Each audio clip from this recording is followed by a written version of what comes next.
So, Ian, can you just introduce yourself and just tell me a little bit about who you are? My name's Ian Hardman and I'm Operations Director of NEXA Medical, and I co-invented the NEXA negative pressure wound therapy device. Okay. And can you tell me a little bit more about NEXA Medical and your background and where you guys come from? And Yeah, so we're a background in developing medical devices, and we've got a lot of experience in negative pressure wound therapy for many, many years. And we saw that there was a gap in the market for a true MPWT product, Yeah. one that was cost effective and one that could be transitioned from the hospital to the community as well. So you've seen a gap and an opportunity to improve the care pathway in terms of using negative pressure. Yeah. Yeah. So can you tell me a little bit more about the device itself? So Yeah, sure. So this is the device. It's a small, portable, disposable product. And the difference is this is an 8-week disposable product. okay, yeah. So it's also been approved for multi-patient use.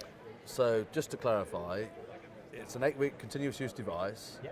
And you can use it on multiple patients. Yes. So from a multiple patient perspective, can we get into the detail about that a little bit more? I mean, why are you able to do that? Sure. So this is a different technology to traditional negative pressure therapy products. Okay.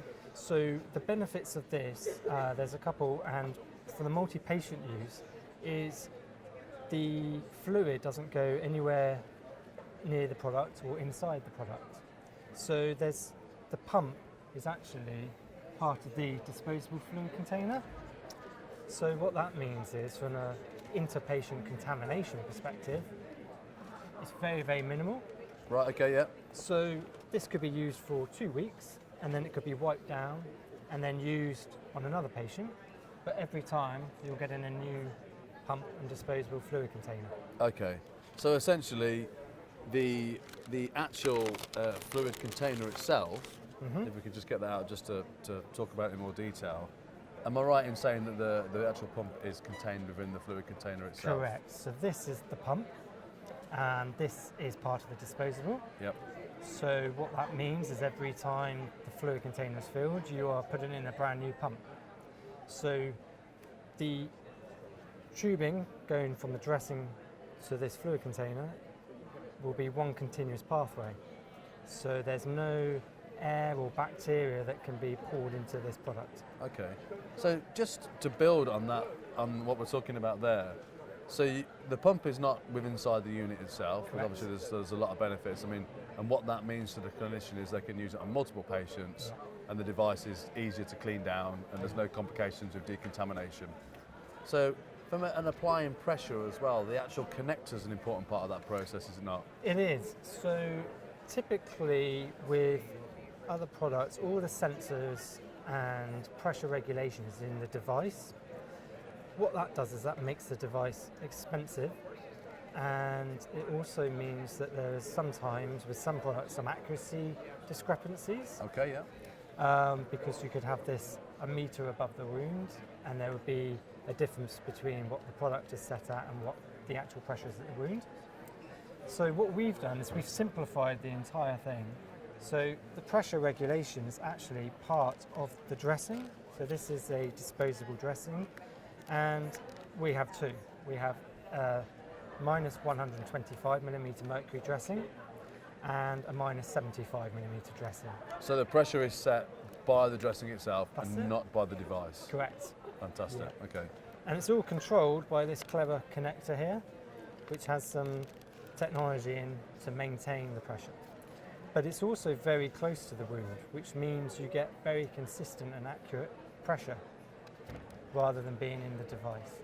So there's a couple of things there then. So because of the setup and the way the pressure is measured actually at the connector, so am I right in saying there's a lot less air travelling through the device, so it's easier to maintain, negative pressure? It is. So we have a small pump here, so the amount of airflow that is pulling across the wound is very, very minimal, almost 100 times less than a traditional larger Okay. device. That's quite significant then. Yeah, it has benefits. So if there's a leak at the dressing, a typical device will ramp up the vacuum and the pump levels to try and pull down that vacuum level. Yeah, understood. But the downside is if that seal cannot be maintained, it will pull ambient air over the wound.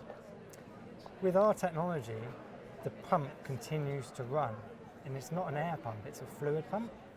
So through continuous movement of the pump, if there's a small leak, the benefits of this product is the fluid pump will continue to take that fluid away from the wound, irrespective of the leak.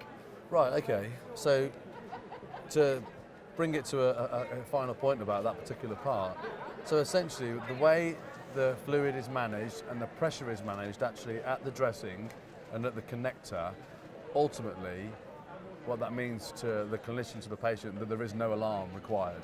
Exactly, yeah. So this has all been approved. So we have it's all CE marks and it's FDA clearance.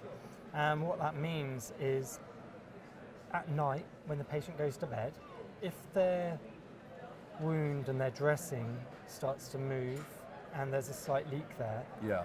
what typically happens is the device may alarm and the patient trying to sleep will just shut the device off. With this, if there's a leak at the dressing, then the fluid will still be removed from the wound. So when they wake up, they won't have a dressing that's completely pooling with fluid, which can cause maceration and skin breakdown. So the benefits of this is you just have one button, you turn it on, and you leave it to run until a clinician will come back to check the dressing and reseal it. But in the meantime, the nasty exudates will be removed from the wound site. Okay, so it'll continue to pull the exudate out, Yeah. even if there is a small leak. Correct. Okay, fantastic. So, Ian, one of the things that I'm interested in also asking you about, and I'll just relate to this small green bag, is the sustainability aspect of NEXA. Yeah. So I think that's obviously, in today's climate, that's a really important challenge to face. So can you tell me a little bit more about that, please? Yeah, so we designed this product with sustainability in mind. So though this is a disposable product and people might think, well, that's quite a piece of kit to throw away, it's after 8 weeks. So some of the competition are 7-day products which you throw away and they have lithium batteries that are thrown away.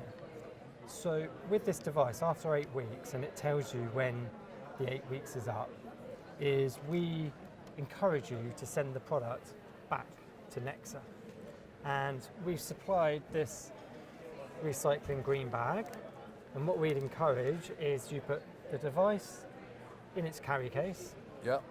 and take the power supply and put those 3 parts in the bag, seal it up and post it back, and we'll provide free postage.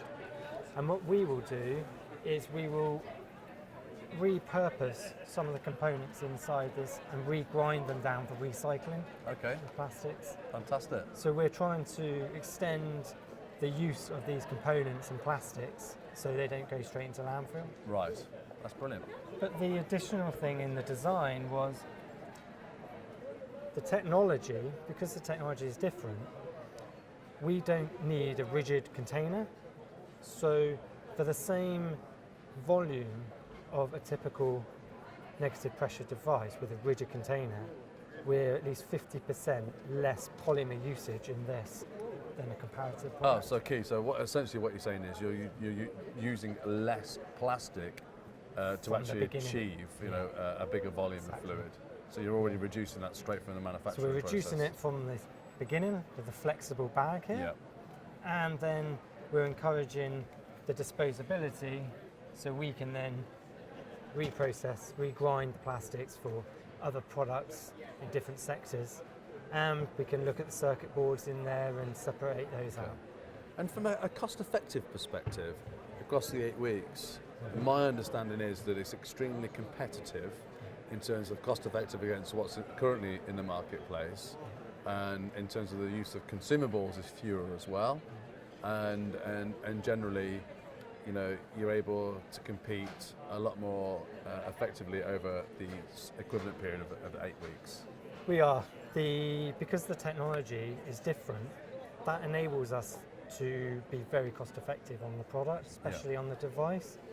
So the cost of this device with the dressings over an 8-week period is extremely competitive and often comes out a lot more cost effective than the competitors. Okay, brilliant. Yeah. All right, well, Ian, I really appreciate you answering those questions for me. You're welcome. Thank you very much. No problem.